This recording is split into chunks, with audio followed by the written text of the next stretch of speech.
Freedom, man. That's what it's all about.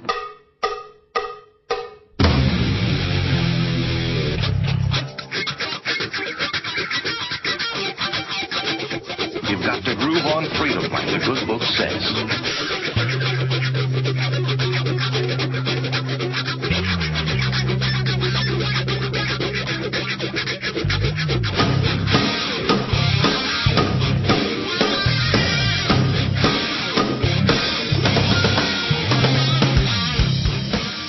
Welcome. You are listening to What on Earth is Happening. This show will discuss the topics of human consciousness, mind control, natural law, the occult, and all issues that affect the freedom of the people of Earth. What on Earth is Happening will endeavor to shine light upon the darkness of our world and to offer empowering solutions to the problems we face as humanity approaches its critical moment of choice.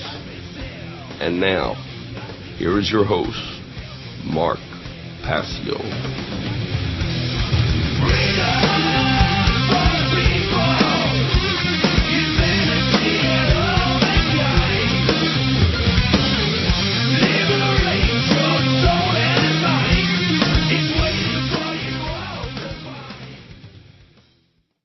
Welcome, ladies and gentlemen. Welcome to What on Earth is Happening. This show is broadcast live every Tuesday evening from 8 to 10 p.m. Eastern Time through my website, whatonearthishappening.com. You can also listen in live at revolutionbroadcasting.com. So last week there were a few technical glitches, and I got the podcast up the day after the show, but it looks like as far as the live feed goes, those technical issues are resolved. It looks like there's a new problem here tonight, technically. The Revolution Broadcasting feed may not be going out live this evening. I have not been able to contact them via Skype, so I'm not quite sure what is going on the network end, but I will try to resolve that as the show progresses. Hopefully they realize that and get in touch with me. But that aside, I want to give the new call-in number out and let people know how they can call into the show if they have anything to talk about. The new call-in number is 724-444-7444. So once again, that's 724-444-7444. All right. Also, you have to give the call ID when you call in.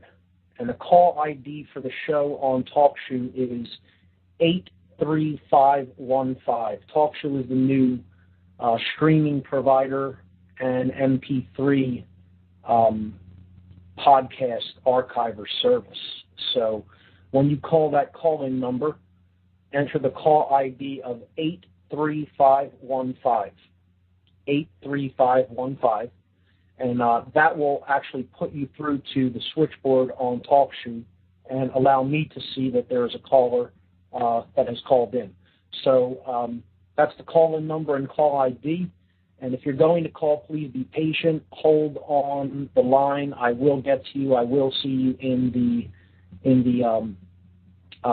queue there for the live callers. So please be patient, hold on the line, and I will get to you. So usually I start off the show with some announcements for events that are going on in the Philadelphia area that are related in some way to freedom, to sovereignty, to issues that basically affect the freedoms of people in this area and throughout the world. And I try to bring attention to groups that are really doing their work to call to people's attention important issues regarding these topics, particularly in the area where I'm from, which is Philadelphia. So With that having in mind, I'm going to read two upcoming events in the Philadelphia area. The first is hosted by the great group in this region called Truth, Freedom, Prosperity. This is a great group of people, very active, very politically active in the Philadelphia area. And their website is truthfreedomprosperity.org. Go up there and check it out. They work through meetup.com, so that will redirect you to a meetup.com group. If you're in the Philadelphia area, join up and get involved with this group because they're doing some great things. And they're hosting a free documentary showing and discussion. This is going to be on Monday, June 21st at 7 o'clock p.m. That's Monday, June 21st at 7 p.m. at the Ethical Society Building. That's at 1906 South Rittenhouse Square in Philadelphia. And this month they are showing Generation RX. Generation RX is a great documentary. I think everyone should see it. I think particularly parents should see this film to understand the dangers of the pharmaceutical industry and how we are basically drugging our children unnecessarily. So Generation RX, a great documentary made by some very aware folks, and that's totally free, and there will be a discussion following that documentary showing at the Ethical Society. That's Monday, June 21st, 7 o'clock p.m. Check out truthfreedomprosperity.org. And then there's a big conference coming up on the works and technologies of Nikola Tesla. It's called the Nikola Tesla Energy Independence Celebrations in Philadelphia. This is July 9th, 10th, and 11th, a 3-day event. The Tesla Science Foundation brings together scientists, inventors, and enthusiasts for a 3-day conference highlighting the need for a new energy paradigm. This July in Philadelphia, the Tesla Science Foundation will be hosting a 3-day conference and celebration to commemorate Nikola Tesla's legacy and world vision. Tesla was a brilliant inventor who lived during the turn of the 20th century. His innovations resulted in the implementation of alternating current, radio, the AC motor, wireless technology, and many other influential inventions that we now take for granted in the modern age. Tesla's vision to bring clean, free energy to the world through advanced wireless technologies was blocked by the financial and corporate interests of his time. Through this event, the Tesla Science Foundation will bring together like-minded scientists, inventors, and enthusiasts who share the common goal of bringing Tesla's advanced energy technologies to fruition for the betterment of humanity. Here's the schedule of events. July 9th, 8 p.m. to 2 a.m., the Tesla Birthday Bash, a celebration of Tesla's birthday. He was born on midnight between July 9th and 10th, 1856. This is going to take place at the Independence Visitor Center on 6th and Market Streets in Philadelphia, and it is free to attend. The next day, July 10th, 10 a.m. to 8 p.m., an all-day event called the Tesla Fest. It is also free to attend at the Independence Visitor Center, 6th and Market Streets. It will feature exhibits, vendors, information, art, and music. On the same day at the Free Library of Philadelphia from 10 a.m. to 5 p.m. for people who are a little bit more interested and want some deeper information on Tesla and his technologies, there's going to be an event at the Free Library of Philadelphia at 1901 Vine Street. Presentations and lectures. This is from 10 a.m. to 5 p.m. on July 10th, and it is also free to attend. I myself have the pleasure of emceeing this event. I'll be introducing all the speakers. The featured speakers are Russell Anderson, Michael Kelly, Tatiana Militek, Michael Treat, Mano Davina, Michael Craner, and Brian Yetzer. That evening, July 10th, 6 p.m. to 11 p.m., there will be a reception, dinner, and concert at the Arch Street Meeting House, 320 Arch Street, featuring the Divine Hand Ensemble, a classical ensemble featuring the theremin instrument. Check out their website at divinehand.net. The pricing for this event for both the dinner and concert, only $20. For just the dinner, $12, and for just the concert, $12. Incredibly reasonable. Finally, the last event on the schedule is a 2-day event, and this is the bulk of the actual event. It is the scientific portion of the conference. This is geared toward scientists and inventors. This will be July 10th and 11th, Saturday and Sunday, 9 a.m. to 5 p.m. at 2 Liberty Place on the 32nd floor, 1601 Chestnut Street. And it will feature at least 10 scientific presentations. You can register for that at the Tesla Science Foundation website for only $110. And for emerging details, see the conference website at teslasciencefoundation.org. Also, you can join the Nikola Tesla Meetup group at ntesla.meetup.com/38. That's ntesla, N-T-E-S-L-A, .meetup.com/38, 38. So those are the event announcements that I have this evening. And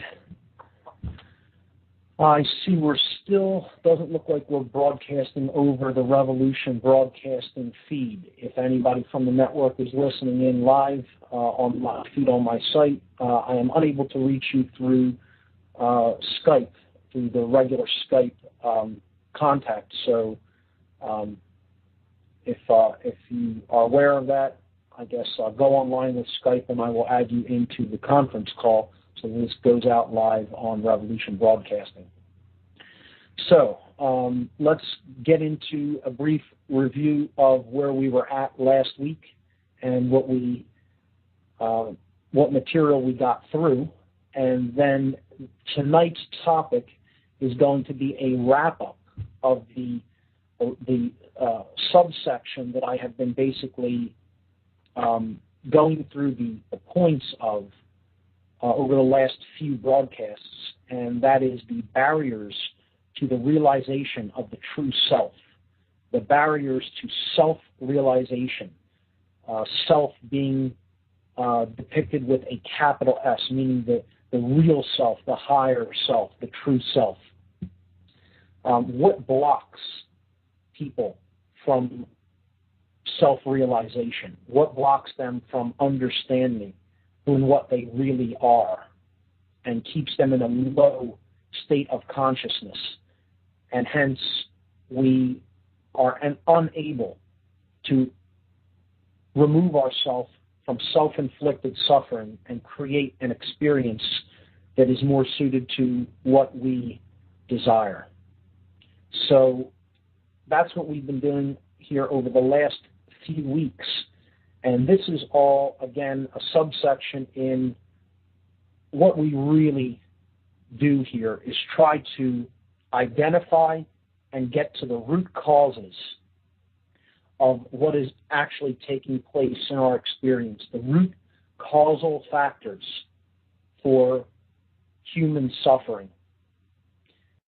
That's what we do on this show ultimately, because without understanding those root causal factors, we are wandering blindly and we are hacking at the leaves on the tree of evil instead of actually going down and uprooting it from the roots so that it cannot grow and fester and come back and continuously plague our existence. So, yes, we can describe all the symptoms, we can describe all the control taking place, and we will talk about mind control on future shows. We will talk about occult organizations that do their work in darkness behind the scenes. We will get into all of that.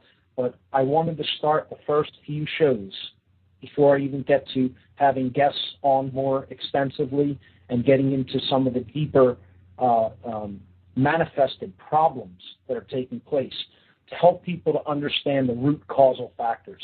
Because until we do that, until we develop the ability to tell truth from falsehood and recognize that what is ultimately creating our self-inflicted suffering is just that, our inability to tell truth from falsehood, again, we are going to remain powerless to basically solve the problem that we are experiencing. So with that in mind, on this show in previous weeks, we discussed just that, these causal factors that lead to our being fooled, in other words, the root cause for why we suffer, inability to tell truth from falsehood. And this is what lies beneath the manifested reality, the screen that we look upon when we look on the outside world. Okay? To just say we don't like that, and that we simply just want that to change, is the equivalent of banging on the television because you don't like what you're seeing on it, or banging on a screen at a movie theater because you're not enjoying what you're seeing. When instead, in order to actually change the manifested reality that's appearing on the screen, you would have to change where that is being projected or broadcast from, and that is the self. We are the co-creators of our reality collectively, and until we change ourselves, the outside reality is not just going to magically and suddenly change on its own. It's a hard work to do. It's a labor of love, and if you understand the dynamic that's really taking place, you recognize it is the only way to go about doing that. And that happens through the recognition of natural law, the discovery of natural law principles. That only occurs when we understand what we are, who we really are. We understand how we express ourselves in consciousness through our thoughts, our emotions, and our actions. And we talk about these three expressions of consciousness. This is how we can make ourselves known to ourselves and others. The threefold aspect of human consciousness. And that our goal is to unify them as one, to bring these into harmony with each other, such that we are a being that as we think, so we feel, and so we act, with no internal contradiction or opposition between these three aspects of consciousness. Now, intricately tied to that, we looked at the structure of the human brain, because if we're going to understand how consciousness makes itself manifest, we have to understand one of the vehicles for that expression in the physical reality in which we live.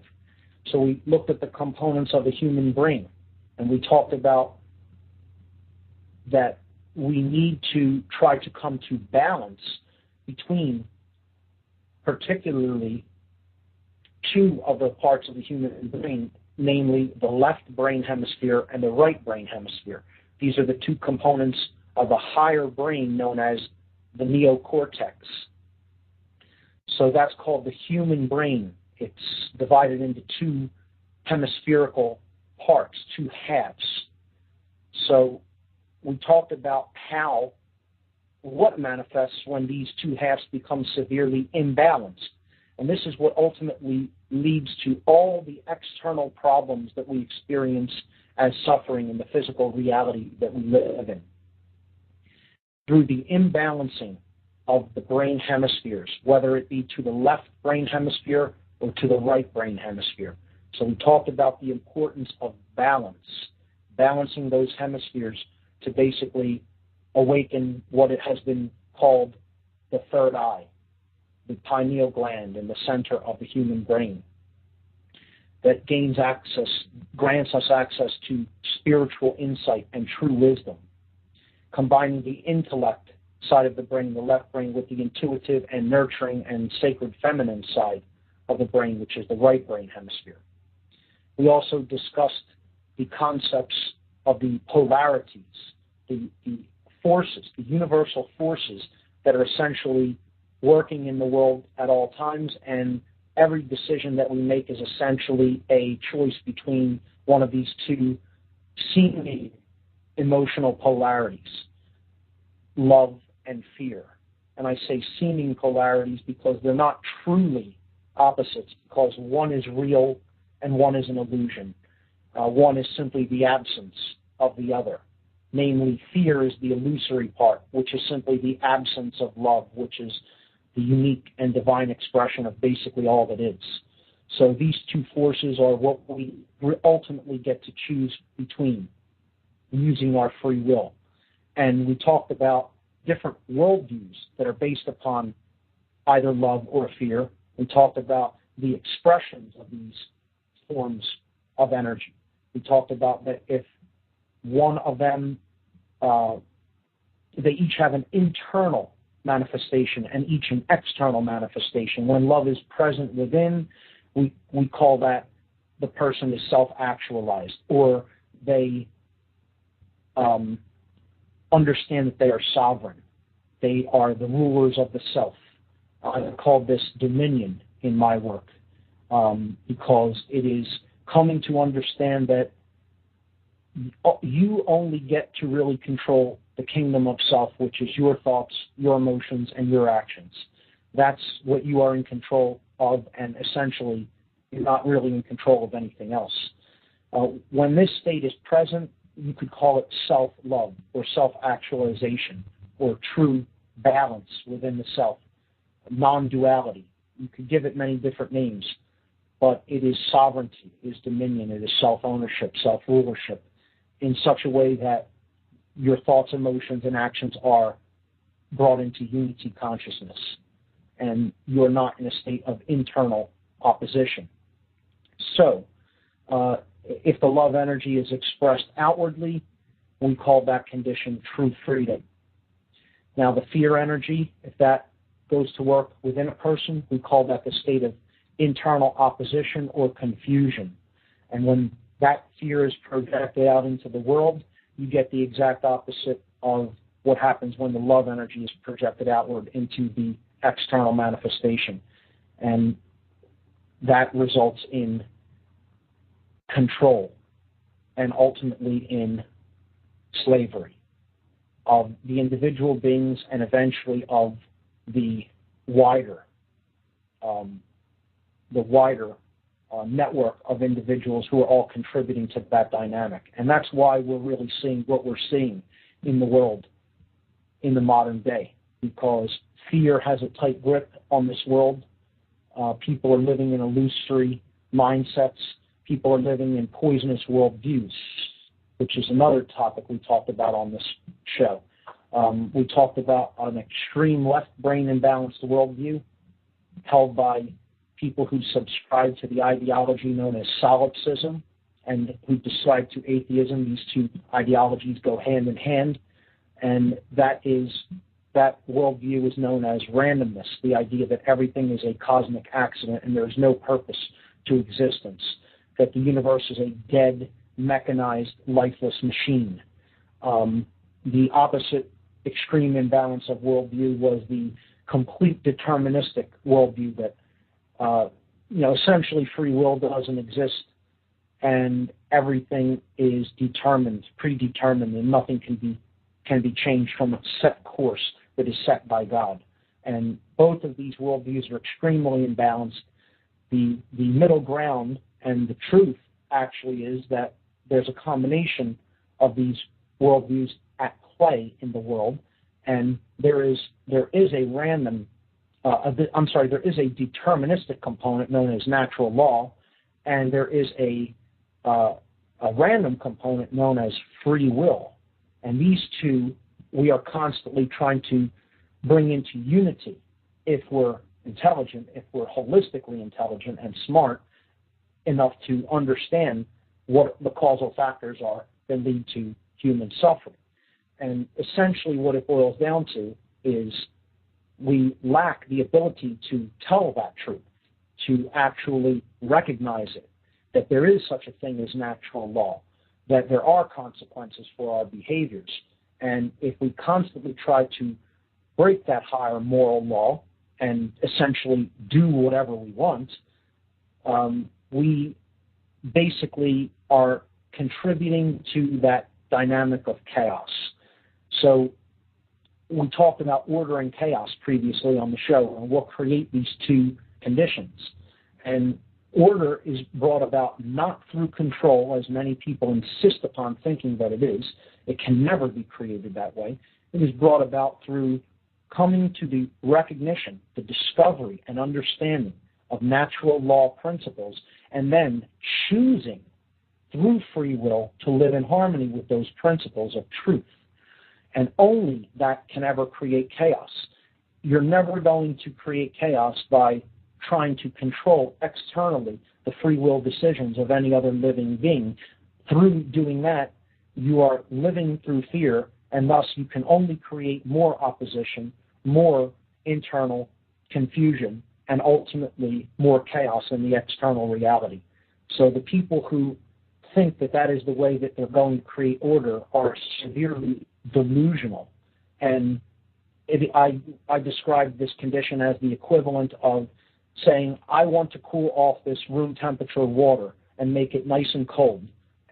So therefore, I'm going to put it in a tea kettle and put the kettle on top of the stove and crank the stove up to its highest setting, and I'll get cold water that way. Just watch. It'll never happen that way. No matter how much you think it will, no matter how much you believe that, it's not going to occur, because that's not how natural law works. And there really is no easier way to put it. That has to be recognized through a free will decision to essentially learn how natural law works and admit that one was previously wrong in the positions that one held regarding how you previously thought it worked. So to all the controllers out there, to all the people of the mindset that you're going to create order through controlling anything, good luck, because you'll never do it that way. You'll only put yourself into a deeper prison. And believe me, that's where this world is headed, because so many people think that way. But what I do here is try to dissuade people from that course and explain to them how these natural laws actually work, because I am one of the people who has been fortunate enough in life to recognize those principles. I didn't invent them. They're not mine. They have nothing to do with me whatsoever. Look at me as simply a messenger that is trying to explain how a dynamic of nature works, and nothing more. So that's what I do here on this show, and that brought us to the concept of what is really blocking people from awakening to this understanding. And so few people are awake to that level. Even people in the freedom movement and in the different patriot movements are completely asleep when it comes to what natural law actually is, how it works, and why we're creating what we're creating on planet Earth. Most people in the freedom movement do not understand this. And I'm sorry to have to say it so bluntly, but that's the case. It is an extreme minority that grasps these principles in any fullness at all. And it is largely because most people have not read enough information. They have not listened to enough information. They have not watched enough information. They have not taken enough information into themselves to come to this discovery. And again, this is just like discovering any other physical natural law. It's no different than the discovery of gravity or electromagnetism or the way subatomic particles work. No different than that, except these are laws that basically govern human behavior and the experience that we create as a result of the decisions that we make on how to act and behave. So with that in mind, over the last few weeks, I had been going into what are the blocks to understanding these principles? What are the blocks to understanding how consciousness works? Why don't people really understand these things? Just by default, like what is so difficult about getting to that level of understanding such that you start to choose to align your free will decisions with natural law principles? Why aren't more people doing this? Because if it's really one of the only ways to create freedom and order in the world, why are so few people doing it? They say they want to be free. They say they don't want to suffer. You ask anyone on the street, do you want to be free? Yes, of course. Do you want to suffer? No. Why would I want to suffer? Anybody that would respond to those questions with, I want to be a slave and I want to suffer endlessly, is completely insane and out of their mind. No one responds like that, no matter how rich, poor, smart, ignorant, no matter what color they are, no matter what religion they are, no matter what sex they are, it doesn't make a difference, no matter what age they are. People say they will claim that they want freedom. They will claim that they want not to suffer. But when it comes to the understanding of what can actually create those conditions, they're the first people. The first people who will say that they want that are the first people that will run in the other direction from it. Because that involves actually understanding the principles, the first principles or causal factors that lead to those conditions, that either lead to suffering or the lack thereof, that either lead to freedom or the lack thereof, which is enslavement. Okay, so it's a work. It requires work to get people out of the former ways of thinking, the old ways that they are clinging to and that they are attached to. So what I called these basic fundamental blocks, the barriers to self-realization, what I describe them as is four basic things, four basic conditions that people are trapped in. They're trapped in what's called the 5 sense illusion. That was the first barrier to the realization of the true self that we explored on the show. That is essentially the pure identification with materialism and the material realm. The idea that matter is all there is, that we are a mechanized machine, essentially, when you get right down to it. It's a very left-brain way of seeing the world. It's a very imbalanced worldview, not only from an imbalanced brain point of view, but from an imbalanced way of seeing oneself and others around them, because it sees everything in terms of separation and separateness and isolation. So this 5 sense worldview is purely identified with the physical domain, the physical world. There is no looking at spirit. There is no looking at morality. There is no looking at the higher nature of self or consciousness. It's wrapped up and identified in the world of matter. One cannot see past that into what creates the actual reality that we are experiencing and what dictates the quality of that experience. So that was the first barrier to the realization of true self that we discussed. The second was very related with the 5 sense illusion, and this is ego identification. And we call this identification with the lower S self. Ego identification, and attachment. This is believing that one is the roles that one plays in the physical realm in which we exist and operate. So I am not consciousness having an experience of being a mother. I am a mother. I am a banker. I am a politician. I am a sports figure. Okay? It is, those aren't the identity. That's an experience. You're having the experience of being a father. You're having the experience of being a baseball player, et cetera, et cetera, et cetera, et cetera.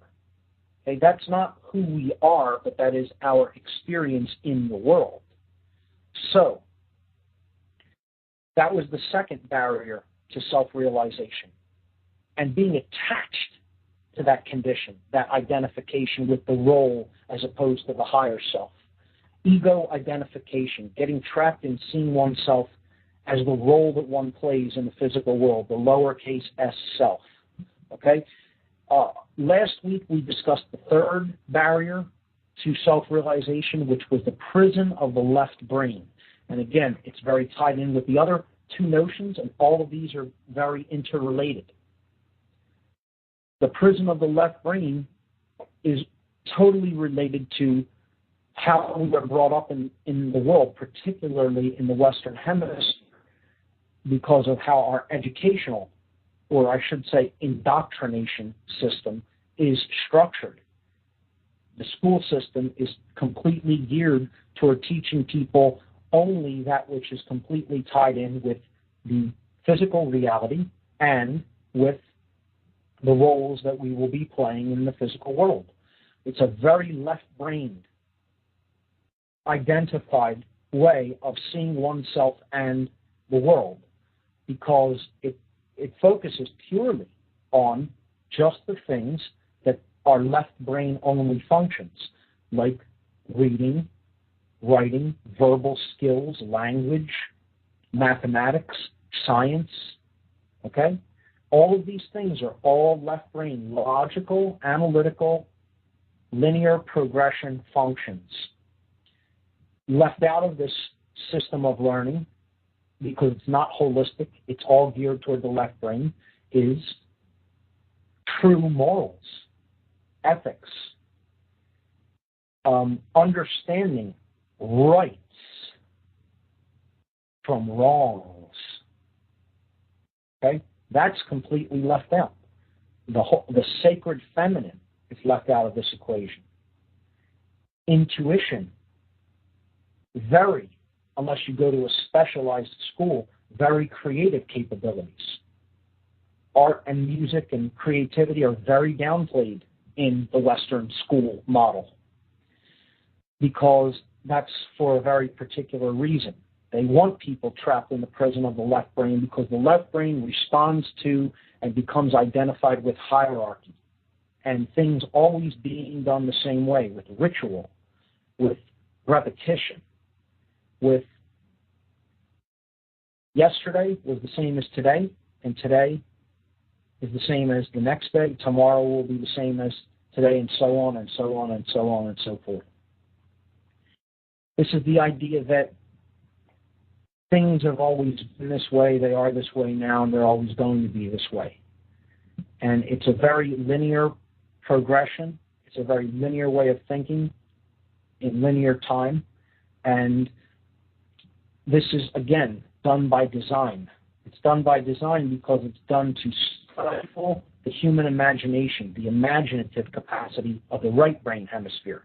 And that's the hemisphere that if we get in touch with, we can imagine a way of doing things different. We can imagine a world that isn't run the way this one is, and things don't play out the way they play out in the world that we're living in now, as it is currently as we are currently living amongst each other. So if we get in touch with that imaginative capacity, that's the first step toward actually creating something different. because that's the creative side of the brain. And the first step in any creative process is imagining what you're going to do. But if you shut that down by essentially cutting it off from the rest of the brain functions, and you're getting somebody engaged purely in just the left brain analytical and logical and linear thought functions, then you're cutting off that person from their creative potential, from their imaginative potential that gets them to say, it doesn't have to be like this. I can imagine it being different. I can imagine doing something to create something to make it different, to make the experiences that we go through play out differently than they currently are playing out. And that's why the education system does not want to change and help people to become holistic brain thinkers. They want people to be purely trapped in the left brain. And we discussed that. We discussed how that model of seeing the world, that leads to a poisoned worldview, this education system and science, the way we see, the way our Western culture views health and medicine is also very extremely left brain, looking at the body as purely a computer, as a mechanized machine. Okay, and then this educational model and way of viewing the world, this basic worldview that this left brain prisonhood leads to, is based in control of other people and accepting control from the hierarchical chain of command that you would go into. So we talked a little bit about the control mechanisms that go in place because people are indoctrinated into this completely imbalanced left brain worldview. So that's what we did last week on the show. We went through that third barrier to the realization of the true self, which is the prison of the left brain. And we kind of left off explaining how people become controllers, trapped in a hierarchy that keeps this system perpetuating, and how fooled they really are, how completely fooled they are. And not just fooled, but it goes even deeper than being fooled. They're owned. They're owned. They have owners, and they don't even know it. They have people that are manipulating them into doing this, and what they're manipulating them into doing is essentially breaking natural law because they have no understanding of it, because they're so ignorant and unread. And their owners are completely laughing at them the whole way because they know they will ultimately have to experience the repercussions of breaking natural law principles and taking other people's rights and doing actions that they do not have the right to take.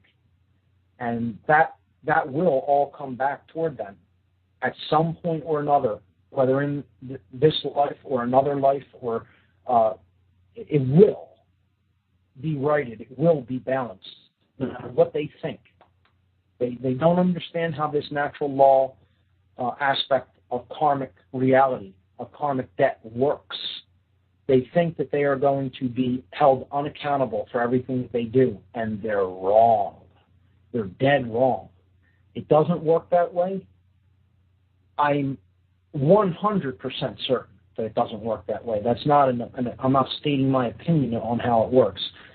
The universe is going to balance all situations. Even if we can't see how that will occur, it will occur. As a matter of fact, it's doing that right now. It's always in effect. It's never not in effect. And it will do it by hook or by crook. There is no breaking higher natural law principles that are based in moral law. You can think you're getting away with breaking them, but ultimately those wrongs do become righted and those imbalances do become balanced. It's just a matter of how much suffering you're going to have to go through to actually understand that, accept it, and live in harmony with it.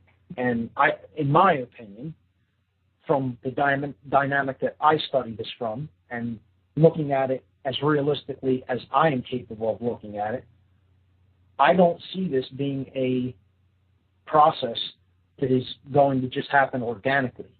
I see this as being a struggle and the human race being dragged kicking and screaming through the mud. I don't see pleasant times ahead for humanity. And I'm not saying that to discourage anyone. I'm just being honest about what I think the dynamic really is. Because most people are so trapped in these barriers to self-realization that they have no idea of what the true self is. They have absolutely no clue whatsoever. They're totally trapped in illusion and in illusory ways of thinking and perceiving reality. And they have been totally hung up on the idea that their current level of perception is reality. And that's the ideology we've talked about on the show, known as solipsism. Solipsism is the ideology that I call the biggest lie, that perception is reality and that there is no such thing as objective truth. And this is what the demon mind wants you to think. This is what the soul of opposition, the very force of opposition itself, of fear, of control, of being torn apart, okay? The opposer, the one that tears us apart from the inside, from inside ourselves, divides us, the force of division and internal opposition. That force itself wants people to believe that there is no such thing as truth, that there is no such thing as objective truth. It wants you wholeheartedly to believe and be attached to the belief that perception is reality. And that's the biggest lie there is, and it's the most dangerous ideology on the surface or on anywhere on the earth, period. It's the most dangerous ideology on this planet. It's called solipsism. Look it up, solipsism, solipsism. We've talked about it fairly extensively on this show, and it needs to be thoroughly renounced and rejected, because there is such a thing as truth. It is up to us to discover it and live in harmony with its principles, period.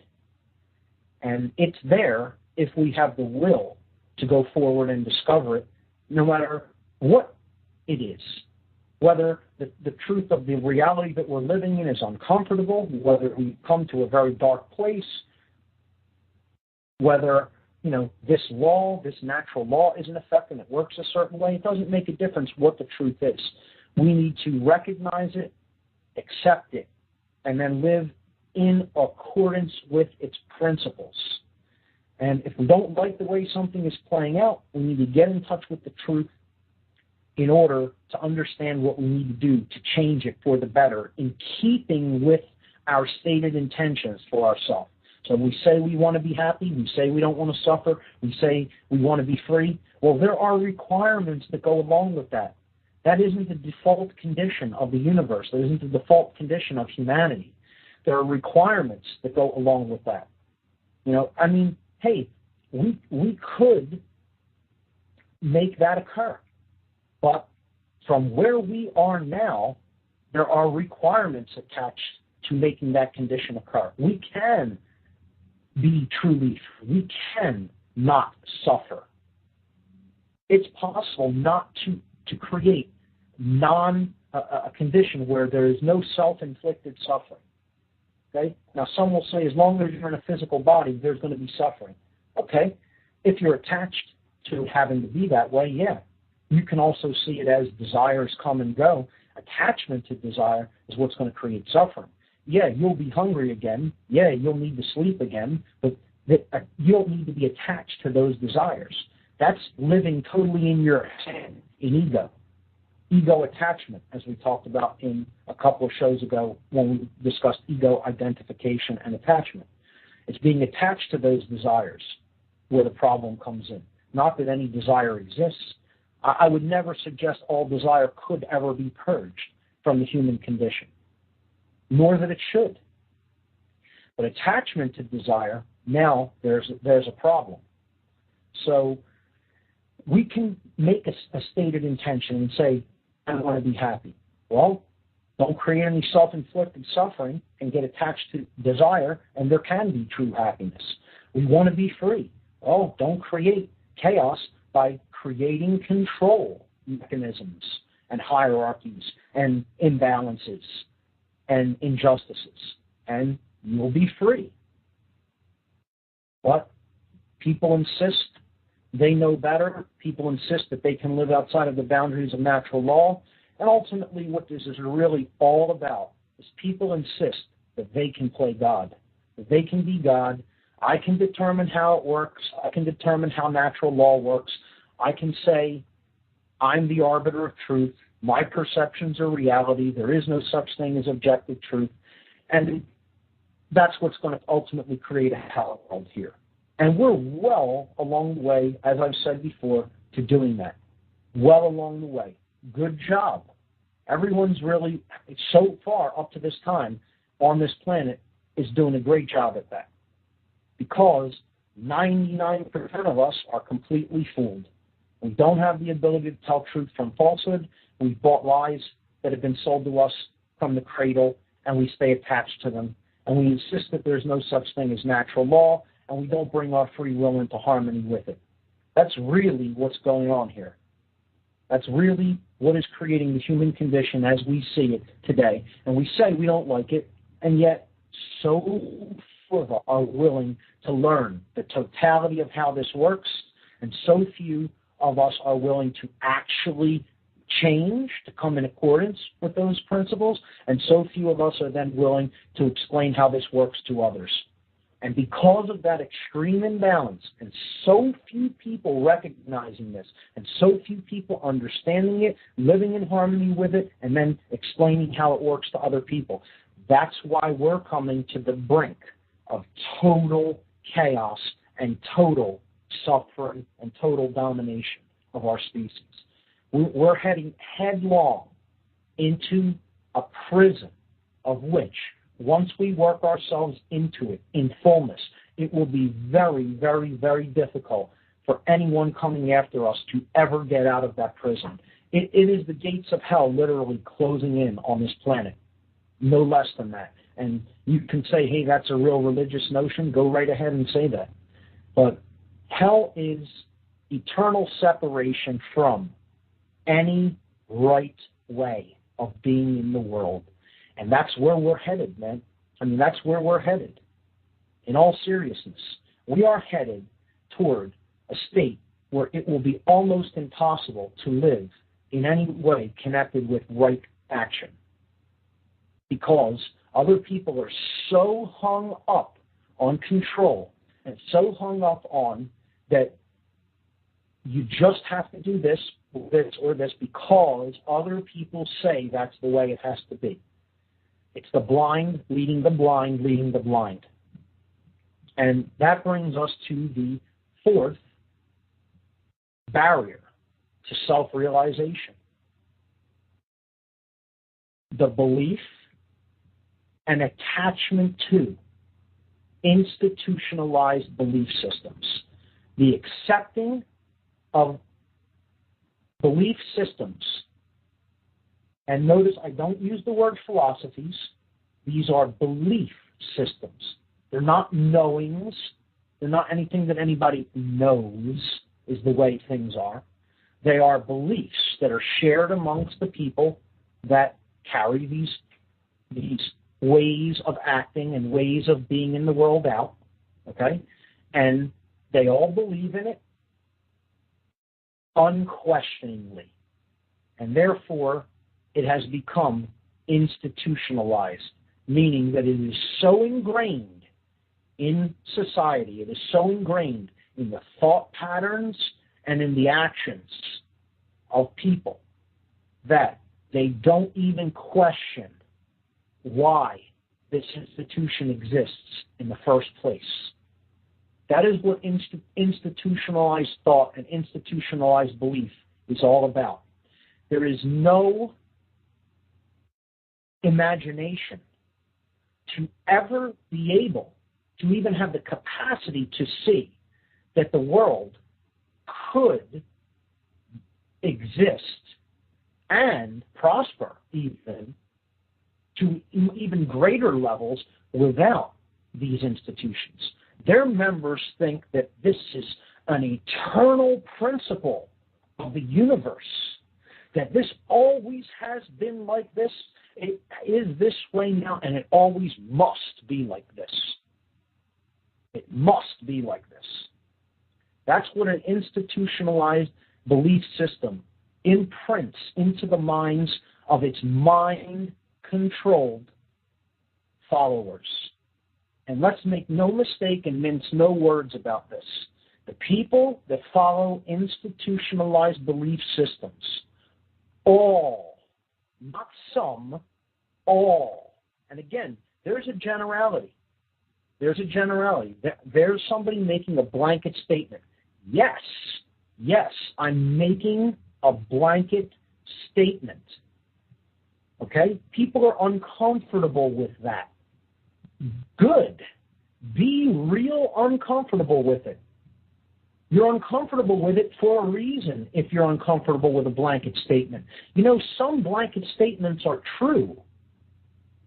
There are some places you can use the word all and mean every single person that thinks that way. And be correct when you're saying they think this, or that this is really their condition in consciousness. There is nothing that says that you cannot use the word all and have it be true. Okay? Because what I'm saying is all people, not some, everyone that believes in and unquestioningly accepts that institutionalized belief systems that they are members of, must always exist. Those people all are under mind control, without exception. Every one of them. Okay? So, what does this include? This includes the biggest group of people that this includes. What is the biggest institutionalized belief system on the entire planet Earth? Well, if we think of institutionalized beliefs, unquestioned beliefs that people absolutely believe are 100% true, and they don't question that whole system, I would say there is one overarching fundamental belief that is the most widely shared institutionalized belief system that we have on the planet Earth. And that is that money exists. That money exists. Let me say that one more time. The widest held and the most deeply shared and believed in institutionalized belief system on planet Earth is that there is such a thing as money in actual point of fact reality, in actual nature, that money is real, that it actually means something and carries actual value. There is no such thing as money, folks. Doesn't exist, never has existed, and never will exist. Money does not exist in the universe. It doesn't exist in nature. It's a construct that human beings invented, and it exists only in one place, their own mind, and will never exist anywhere else in actual reality. And that's the biggest institutionalized belief system that there is, and every person that believes in that institutionalized belief is under mind control. Everyone, bar none, with no exceptions. So, let's start from there and move outward, because I just hit you with the hardest thing that there is to accept. So we'll get back into this coming up at the top of the second hour, okay? So we'll get back into institutionalized belief systems, and we'll go through more of them in the second hour. For now, I'm Mark Passio. You've been listening to What on Earth is Happening? and I will see you in a couple of minutes after the intro music for the second hour. Be back. Freedom, man. That's what it's all about.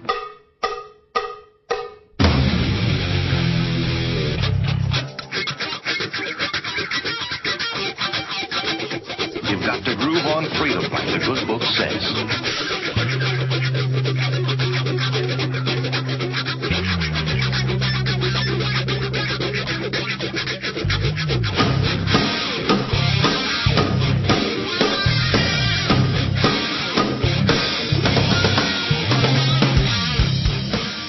Welcome.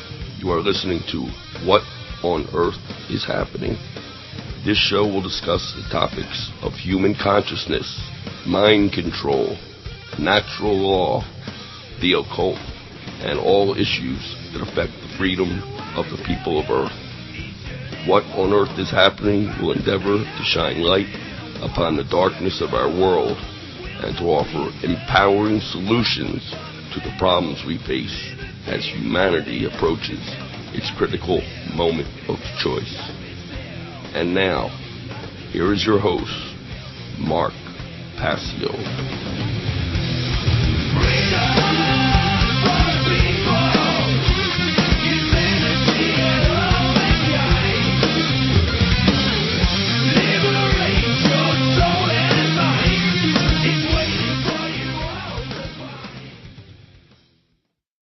Welcome, everyone. Welcome back to hour number 2 of What on Earth is Happening on this Tuesday, June 1st, 2010.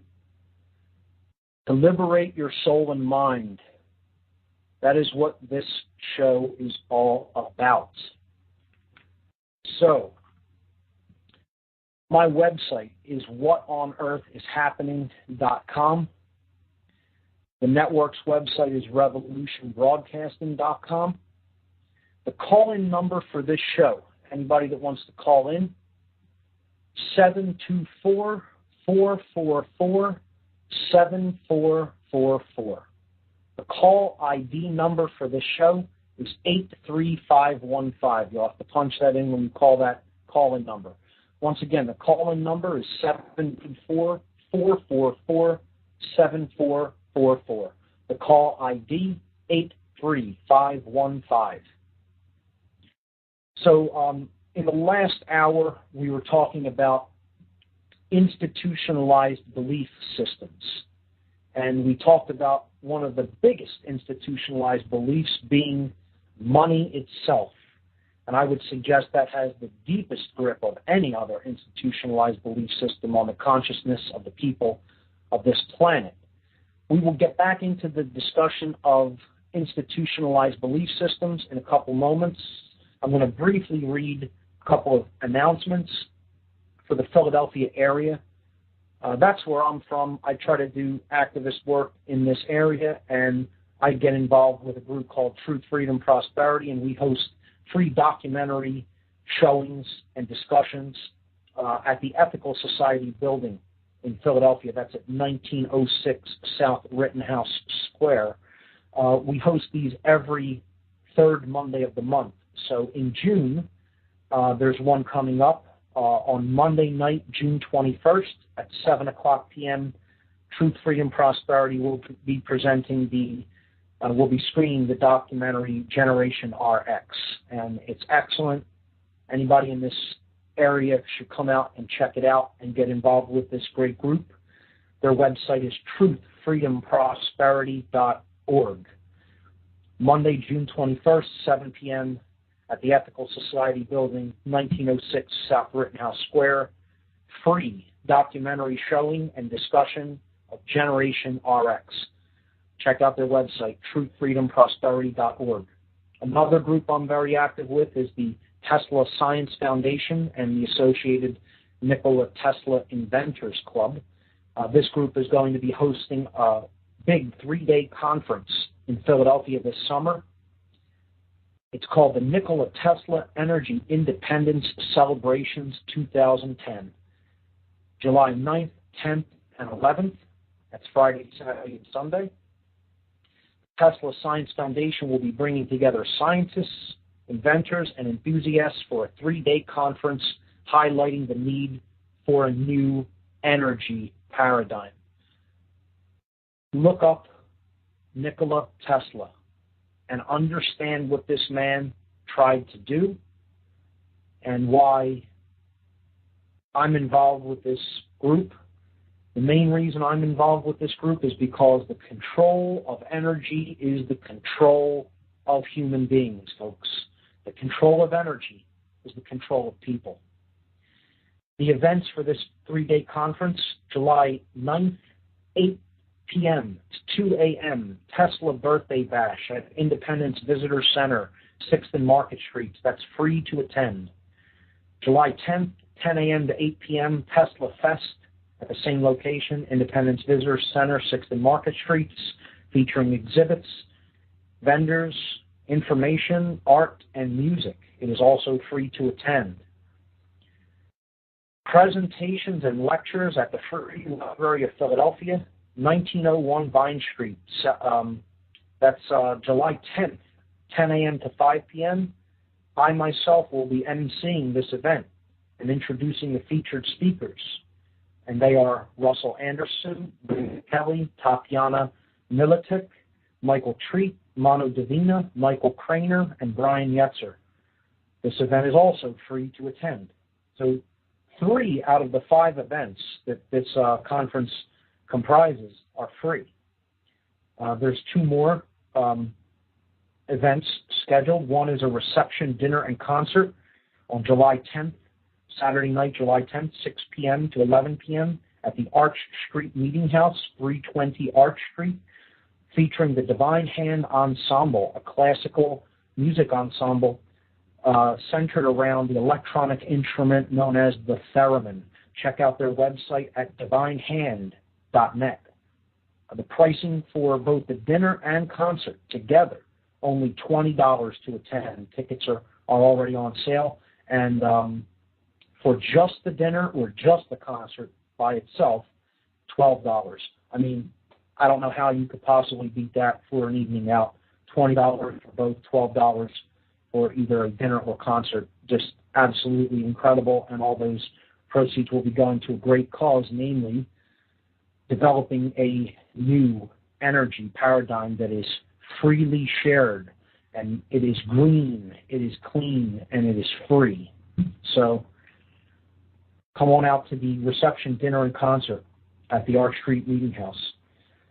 Finally, the crux of the conference is the scientific portion, which is scheduled for July 10th and 11th, 9 a.m. to 5 p.m. at 2 Liberty Place, 32nd floor, 1601 Chestnut Street. This will feature at least 10 scientifically oriented presentations geared toward inventors and scientists. So there is a registration fee for that for both days, $110. You can register at the Tesla Science Foundation website, and you can get more information on the entire conference at www.teslasciencefoundation.org. With those announcements having been said, I'm going to get right back into the topic that I was talking about in the previous hour, and going deeper into institutionalized belief systems. This is the 4th barrier to the realization of the true self. Barriers towards self-realization is what this section is all about, and we are focused on institutionalized belief systems. And at the bottom of the last hour, what I was saying is that money is the biggest institutionalized belief system on planet Earth right now. And what I was also saying is I was making a very generalized and blanket statement, admittedly a blanket statement, that everyone that subscribes to an institutionalized belief system in some form or another, or to some degree or another, is under mind control. That's what keeps people believing that institutionalized belief systems, 1, are true, and 2, always must exist. That the world would just descend into utter, complete chaos and deterioration, where these institutionalized systems taken out of existence, or they just completely dissolved. And that is the very definition of mind control.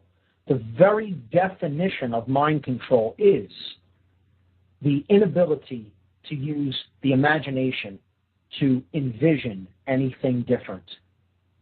That's the ultimate definition of mind control. Mind control is the extermination of the imagination, as simply as it can be put. As simply as it can be stated, that's what mind control is. And I'm making this point for a reason, because in future shows, this is what we're going to shift the topic of discussion to. And things are going to be getting darker on what on earth is happening. For some people who have listened up to this point, you may have thought this was going to be a New Age broadcast.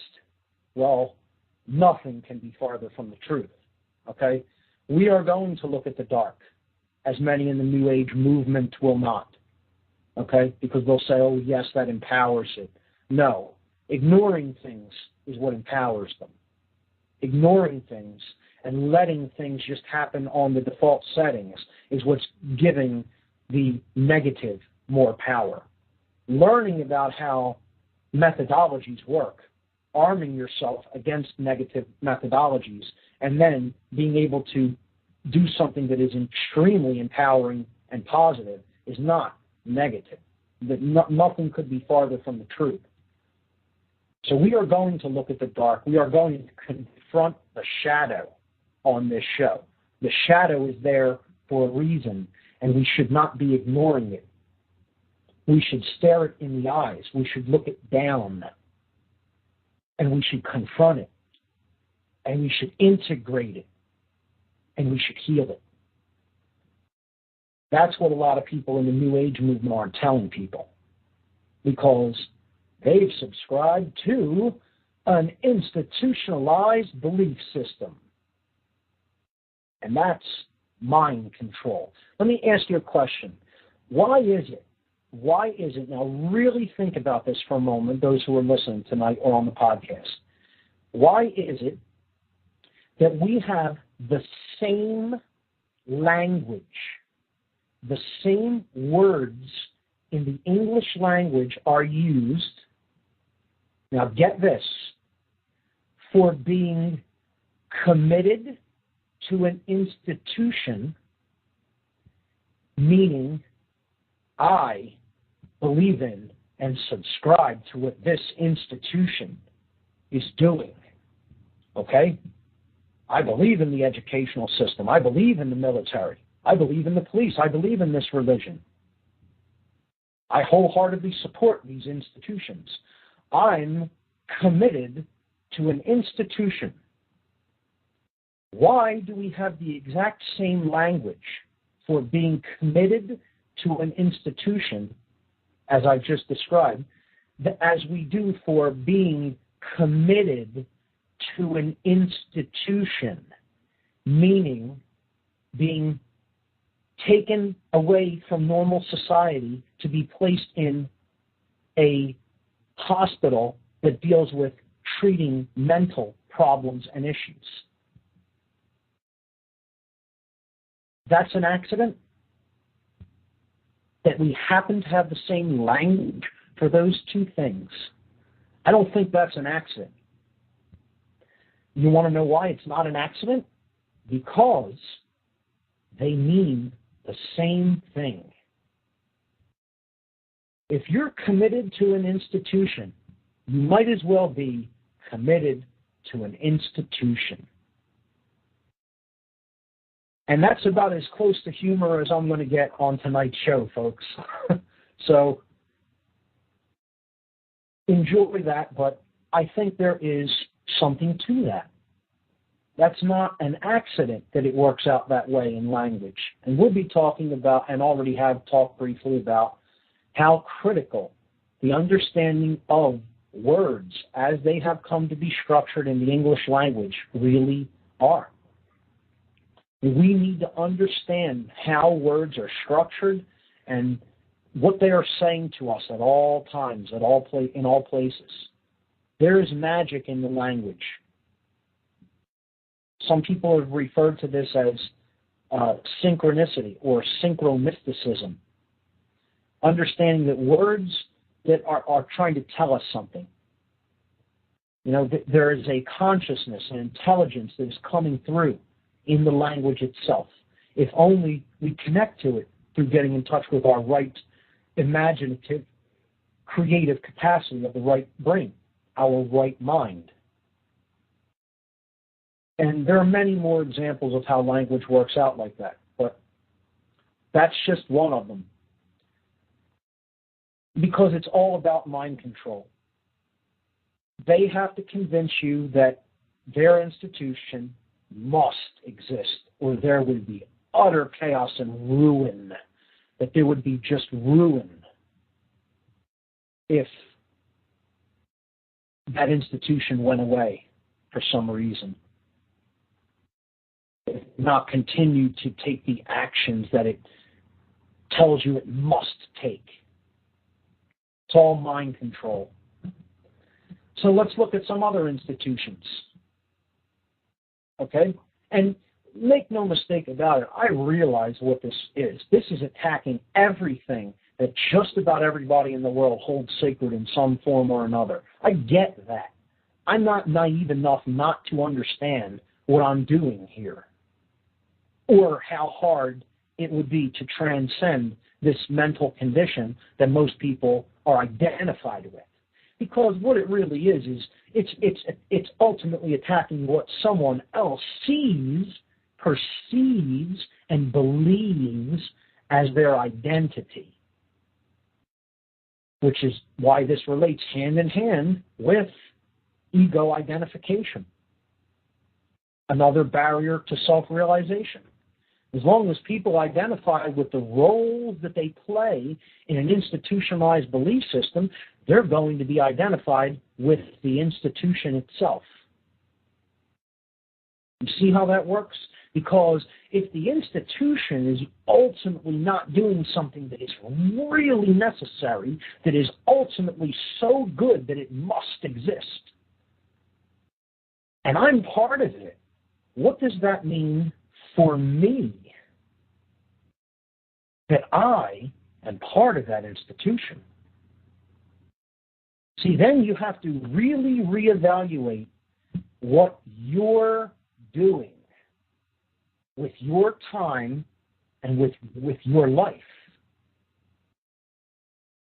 Let's look at another institution which I briefly started talking about last week, secret societies and occult orders. These are institutionalized belief systems. Some of them will teach philosophy, some of them will teach ideologies. However, they are still institutionalized systems, no matter what they teach. And one of the beliefs they propagate is that this knowledge belongs to us, and it is ours to give out to whoever we wish, whoever we see fit to give it out. And we will determine that. We will be the arbiters of information conveyance. Information doesn't belong to the totality of the beings on this world. This information belongs to us. See? And this is why I'm not a member of any institutionalized belief system, including secret societies or occult orders any longer. Earlier in my life, I was a member of occult orders. And very dark and unpleasant ones, and I'm not proud of saying that, but that's where a lot of my awareness developed out of after I descended to such a place in consciousness that there were two choices: come out of this level of consciousness or die. And I'm still here talking, so you know the decision I made when it came to making that shift in awareness. I decided to come up to a higher level of consciousness and live, and then help to explain how that dynamic for any other people as would listen. And let me clarify my position on that just for a moment. I do this not for myself. I do not serve myself. This isn't about me at all. I don't even care whether people know my name, understand who I am. I could care less. You go and look at my website, there's nothing for sale up there. I'm not in this to make any money. I'm certainly not in this to serve my own life's interest, because there's lots of other things I can be doing with my time, but I choose to do this. And it's not ultimately, some people say, well, you're choosing it because you want to serve humanity. And ultimately, it's a very small part of it, but it's not really the totality of why I choose to do this. Because the bulk of humanity could care less about this and isn't listening.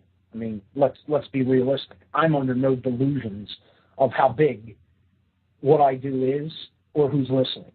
So I don't really do it to serve humanity either. You know, if they benefit from it, I would love to see that. I really hope people are getting something out of what I do, but some will, and the vast majority probably will not,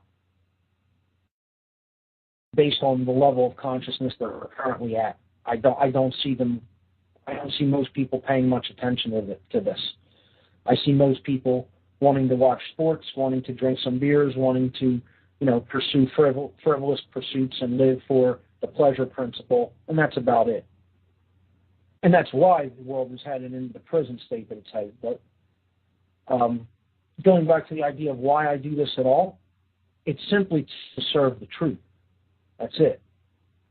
The truth will not be killed as long as people are doing this. And that's the force I serve, which is the force of love. That's it.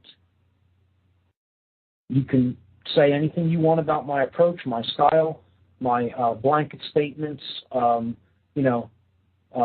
approach that doesn't baby feed people.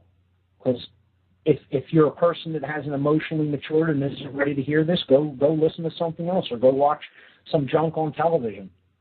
I'm not the person that's going to water this down for anyone. Don't expect that from me. That's not my style, and I'm not interested in watering it down. That other people can take this information and try to dilute it and then get other people to drink it. I'm not interested in that at all. So that's never going to be my approach. I'm a straightforward, straight shooter. That's how this information got into me. Until I was broken down enough to say I was wrong, I was wrong, I was wrong, I was wrong, I was wrong. 1,000,000 times. And again, I've said it before on the show. I'll say it 1,000,000 more. But the ultimate reason I do this is not to serve myself, not even to serve humanity. It is only to serve the truth. That's it. That's all I look at myself as. Someone who is conveying a message. The message isn't even mine. This isn't my message. I didn't invent any of this. I'm a discoverer, a rediscoverer of this through research. I researched this and I found it, found it, discovered it, uncovered it. That's it. That makes me no one special. I'm not your guru. I'm not your spiritual advisor, teacher, healer. You're that. That's what you are to yourself. All I can be is a facilitator of information, because I've realized information does not belong to me. This information isn't mine. I don't have the authority or right to keep it. I am here to speak it. That's it. For no other reason. That's why I do what I do. So, with that having been said, we talked about institutionalized belief systems, and we're listing some of them, and secret society networks are one of them. That's why I got into the discussion of, why I do this and who owns knowledge. No one owns knowledge. Knowledge belongs to the world, period. Institutionalized belief systems, one of them is secret society networks that actually believe they are the keepers of hidden knowledge. They are the keepers of occult wisdom. Sure you are. And guess what? You think you're wise because, oh, this is dangerous information, that if given some of the stuff that's really, really deep in this is dangerous information about, what our true powers as human beings are, and if that falls into the wrong hands, then there'll be chaos and destruction. Guess what? That's not for you to decide. High-level secret society overlords out there, okay, that think you know something that the rest of humanity doesn't. And in some ways you do, and in some ways you're in deeper ignorance than the most ignorant of people that you call the uninitiated or that you call the swine are. Okay? And that knowledge isn't yours to filter and to segregate from the rest of humanity. It belongs to the universe. And you're not God last time I checked. Therefore, you're not the arbiter of what information other people get to see and hear. You can think you are all you want. That'll never make it true. And I don't care who out there is listening that is a member of a secret society. To some form or another, you're under mind control. You can take in the beliefs, you can take in the philosophies, you can study this, but once you start getting into the notion that this is segregated from other people, and that there's a right to do that. Now, that enters institutionalized belief systems. And on this show in the future, we're going to talk a lot about occult philosophies. We will delve into Freemasonry. We will delve into Rosicrucianism. We will delve into Kabbalah. We will delve into Gnostic teachings, etc., etc. Okay? We will go into some hidden teachings and occult teachings of different occult orders. But that does not mean that I subscribe to the notion that secret societies that have been set up to convey and teach this information have the right to keep certain levels of knowledge secret because they deem it dangerous or they deem other people unfit for it. And some of those people would say, oh, you're the unwise one because you would just display pearls before swine. Again, it's not your decision to make. The knowledge doesn't belong to you no matter how high level it is, no matter how advanced it is from someone else's understanding. It's not yours. That's where you're in ego, identification, and attachment, because you actually believe that your role is to be allowed to keep information from other people. And you're wrapped up and tied up in that, attached to that belief. And it's not true.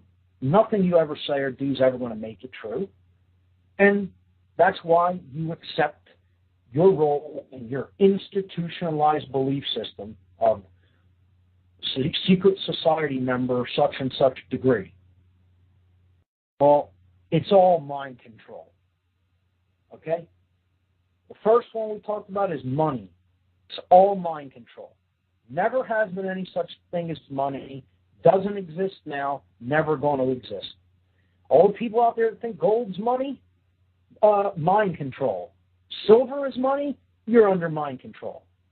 No, that's called a metal. It doesn't really have any value except what you ascribe to it. Now, hey, you can boil metals down and make cups out of them. You can make utensils out of them. Yeah, then they have a utilitarian value. But in and of themselves, okay, an aesthetic value, you can say, yeah, well, I like looking at that. It has an aesthetic pleasing value and you could use it in art. Okay, but money as an actual system of belief, that's the only place that it exists, is the human mind. And I don't know if I've mentioned this on the show, but again, we can get into words. The word money. Just like we talked about, being committed to an institution is the same as being committed to an institution. I mean, getting wrapped up and identified with an institutionalized belief system is the same as essentially being crazy and being put away. Okay? You have to really be at the same level of consciousness pretty much for both things. And that's why the same word says the same thing, same series, The same phrase says the same thing. Money is another example. If you break down the word money, it's M-O-N, which is the root for one, mono. One. A monocycle, you know? Monopoly. One. It means one. And the last part of money is E-Y. Phonetically, that's I. One, I. Money is a proxy. It's an illusion. It's being presented to people as the one I, which it's not. They even stamp it on the U.S. dollar bill. They put the seal of the one I on the bill. There's the $1 bill. But it isn't the one I. It's a proxy for the one I. They're giving you that in lieu of the one I, because they know the one I is not there, is not present in the person they're handing it to. They don't have their one eye open, which comes from a balanced brain, the awakening of the all-seeing eye in the center of the brain, the pineal gland, which connects one to a higher level of awareness of self and connectedness with the totality of the all. They know most people aren't there. So the occultists that invented money, and occultists invented money. Let's be under no delusions about that. Okay? The whole monetary system is invented and set up by occultists. People who are using their hidden knowledge and their levels of awareness to manipulate other people into breaking natural laws so that they can get what they want and not be affected by those very laws, or at least for a time. Let's never forget that either. For a time, they won't be affected by those natural law principles. But they think they can run on forever, and it'll never catch up with them. And they're wrong, because eventually it does, and it always does. Not sometimes, all the time. There's another blanket statement for you. Okay? So, money means the one I. That's what the word actually means, and it's been there your whole life. And most people have never seen that, no matter how old they are.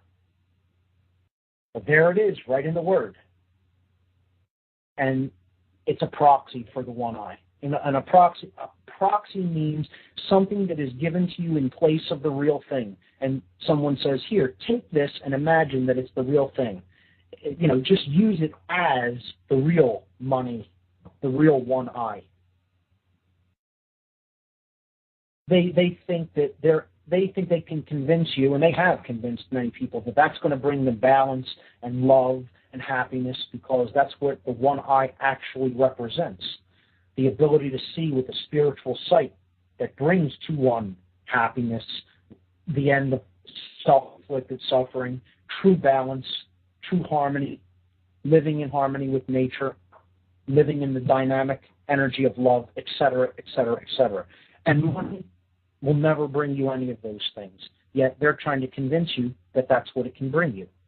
Hence, the word itself and the seal on the dollar bill, which we'll get into in future weeks. We'll break down all kinds of symbolism in future weeks. We'll break down symbolism in such detail that you'll get tired of breaking it down. Because that's another completely illiterate of, completely in ignorance of, how symbols work upon the subconscious as another form of mind control. And again, this is a good topic to jump off to, because probably in the next 2 weeks or so, we'll be getting into mind control techniques. Maybe 2 or 3 weeks. And institutionalized belief systems have a lot to do with mind control. Let's look at another one. How about the educational system? We talked about that, and we talked about the prison of the left brain. Well, Many people don't want to believe that the institution that they have believed in their whole life, the educational system, maybe that they're a teacher in, or a principal, or someone that runs a department in a college, or works in a university someplace. They don't want to believe that institution is ultimately creating harm in the world through putting people into a pure left-brained way of seeing the world, and therefore never being able to holistically connect with deeper levels of the consciousness and the mind. So people who are believing that they're doing good through the educational system, very deeply attached to the role they play. This is pure ego attachment, because I can't be involved at whatever level of harm this institution is doing by simply being a part of it. Oh, whatever would make you think it works like that? That because I'm a part of it, see, I want to do good. That's my intent. And I think I'll be able to do good through working in this institution, in this totally controlled system. I'll do good in my way through the system. Now, I know people will say that this is harsh. I know people will say that, again, you're making blanket statements.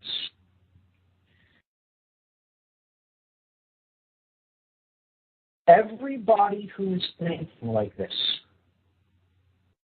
they cannot appreciate, because of how attached they are, that they will never actually be able to influence anything for the better at a higher level as long as they are working within any institutional belief system. And there can be no clearer example of this than politics. And here's where a big portion of the freedom movement says, Mark, I like some of the things you're talking about up to now, but here's where I got to part ways with you. And what I'll say is, they're the tent pitchers. The big, long journey up the mountain to the land of higher consciousness. You could look at it like that, okay? And some people don't even want to start the journey. They look at the mountain and they go, "Are you crazy? I'm going to climb that? Good luck. You can climb it. I'll be right down here on the ground." And they never begin. They're the totally uninitiated. They never start. Uninitiated means you haven't started. And then there are people who do start the journey with you, and you're going and going and going, and then they say, "Oh, well, this is as far as I go." The peak is up there. It's way, way, way beyond where we're at now. We're like the third up, man. And they're like, "Well, I'm setting up camp right here, and I ain't moving another inch, because where you're going up toward that peak, that's scary territory. I don't know if I'm comfortable with climbing any higher than this." And those are the people in the freedom movement that still actually believe that they're going to vote the world out of the difficulties that it's in. They're going to change the world by voting the right people. You're going to vote out the bad people, and you're going to vote in the right people. Right? Sure you are. Good luck with that. Let me know how that works out for you. Because once again, it fails to recognize a basic principle. Once you allow yourself to be represented by anyone else but yourself, you aren't represented by anyone. You present yourself, or you're owned. Bottom line. You're owned, you're controlled, and most importantly, you've given up responsibility. You've given up power. You've given up your internal power to make the decisions upon which your behaviors are based on how you're going to live your life in harmony with natural law principles, period. Once you give up that responsibility and you hand it over to anyone else, no matter how good their intentions are, you are owned. And there is no way anything but disorder can come about as a result of that, because you are giving away something that nature has granted to you as a gift. And by throwing it away, all you're going to create is chaos for yourself and ultimately all those around you. And that's why all representative governments, not some, all of them eventually descend and devolve into barbarity and tyranny, and ours is no exception in the United States. Sorry to break the news to you. Get over it. We don't have a lot of time to be crying in our beer over this, okay? And again, I'm not going to explain this in any different way. I'm not going to baby feed it to you. When things get worse, and they will, go back and listen to my podcasts. There's my advice to the people who don't want to understand this, because the world is going to become completely more chaotic than it is now. Get ready for it. Get ready for it. Until people snap out of this trance mind state of believing in all these institutions, the world is going to descend and descend and descend and descend. So prepare yourself emotionally, prepare yourself mentally, prepare yourself psychologically, and prepare yourself spiritually. Because until people start actually admitting that someone is wrong, that they are wrong, and that they're not going to solve the problem by continuing to do the same thing, the same dynamic. I'm going to add the same dynamic, and magically it's going to change. Magically. Good luck. That's all I can say. I can't make anybody change the way they think. I can only tell you how this principle works. That's it. And I'm not telling you this is my opinion. Again, I'm telling you I've recognized a core fundamental truth about how law, higher law, capital L, works, and what you're going to get when you go against it. So again, I'm not telling anybody they must do anything. You can continue to go and believe in these systems, do what you've always done, but all I'm saying is do not expect a different result. You're crazy if you do. You're doing the same thing, you're not actually changing the way you think, and you think magically, suddenly, the world's going to change for the better, and you're not going to suffer anymore. Well, I'm proud of you if you think that. Wonderful. Continue to live like that and see what happens. See what you get. I think there's no better way to understand natural law than continuing to do the same thing and getting the same result. Because eventually something will snap in your brain, unless you die first, which I think most people are so in ego, that's what they're willing to do. They're willing to follow this course until they die. So I think eventually something will snap in people and they'll say, hey, you know what? Maybe it's me. Maybe I can't continue to live the way I'm living and think the way I'm thinking and expect to get a different result in my life. And that's what had to happen to me. And it took so much suffering for me that, again, I was one step out of the grave. Had I gone any further along that belief system, I would have been dead. And finally, something snapped and said, you know what? You can't do this. You can't. It's you. It's actually you in the way you're thinking. And when I changed it, my life miraculously, completely turned in 180 degrees in the opposite direction and became semi-miraculous in the synchronicity and in the things that opened up unto me and how I was able to change myself, not just my thoughts, the way I feel every day, my health, every aspect of my life, every one. So believing in institutions is a strong force, and some of the biggest I'll wrap up the show talking about a few of the biggest: government, religion, and then the control institutions of the police and the military. These are the most powerful institutions on the surface of the earth. These are the most powerful institutions on this planet because they have the deepest hold of the human mind. These are the deepest mind-controlling institutions that we have in humanity. And they are the ones who are ultimately responsible for destroying the consciousness of this planet.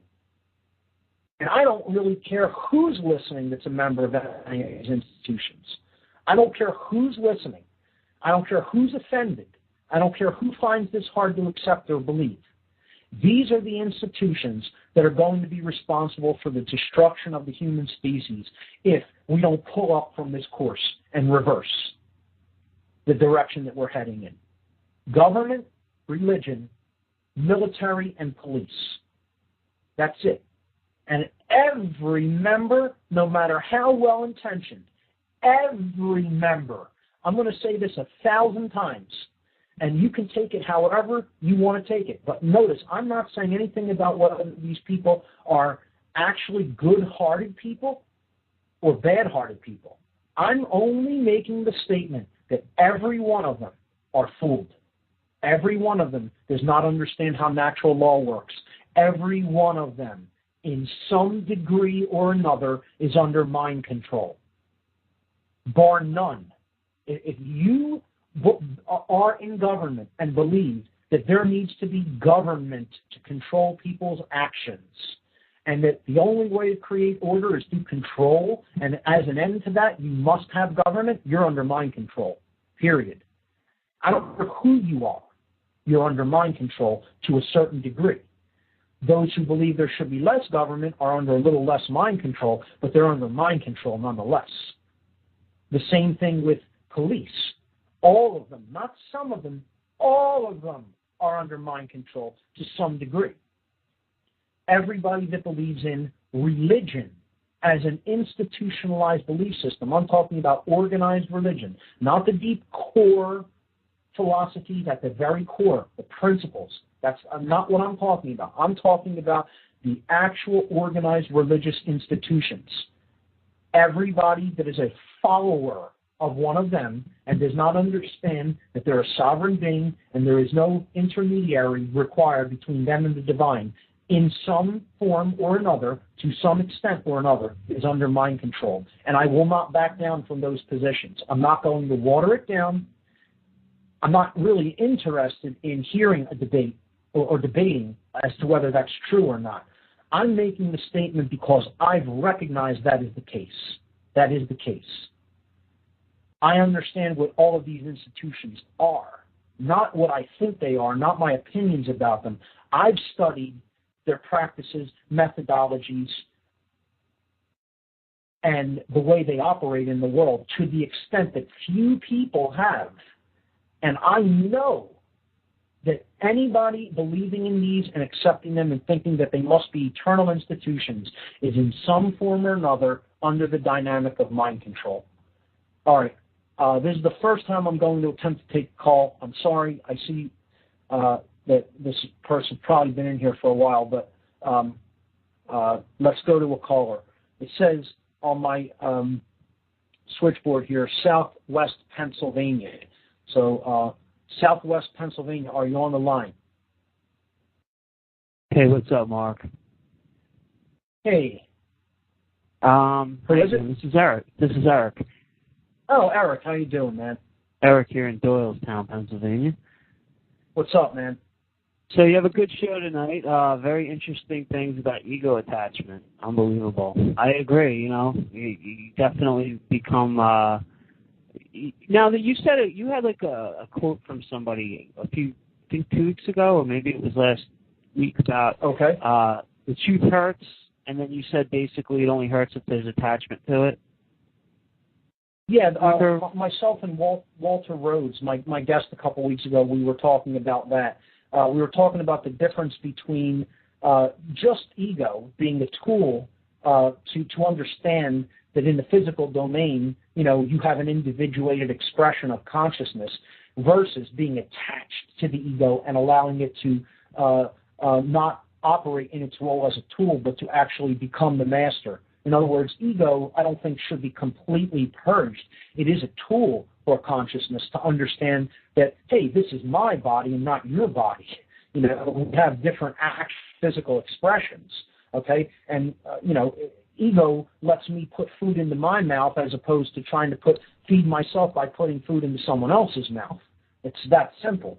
But when the tool becomes the master, when the tool says, hey, I enable you to have a physical existence here, I want to set up shop and take over this house, that's when it becomes a problem. That's when it's attachment, that we can't separate from the ego. We can't lay it down when we're finished using it. We're constantly in it. It's constantly ruling us, essentially. And that's what myself and my guest, Walt, were discussing a couple of weeks back. Yeah. Okay. And now I actually have a pretty simple question for you. Okay. What happens when we die? Oh, your guess is as good as mine. I'm still alive. Every religion and every basic esoteric philosophy has different notions on that. Some people say you go into a void where all of your experiences are integrated and learned from, and then you have a decision as to whether to come back and, what kind of experience you have. I don't know whether any of that is true. Again, because I don't really get into that or talk about that in my presentation or on my show, because I'm not in that state. I'm still alive in the physical form right now. And you ever hear the expression, be here now? That's what I attempt to do. I attempt to explain, work in the domain that you're in now, as opposed to spending energy on worrying about that. However, I think that to some extent or another, what the experience, the quality of the experience that we do experience in whatever that afterlife or in-between life or however you want to look at it state is, I think the quality of that is dictated by how we behave here. That I do believe. Can I tell you that that's the case? No. And so therefore, I can only tell you that that is my belief. And that's where I'll delineate. When I'm talking about something I know, I'll state it unequivocally. I understand that this is a law and it works this way.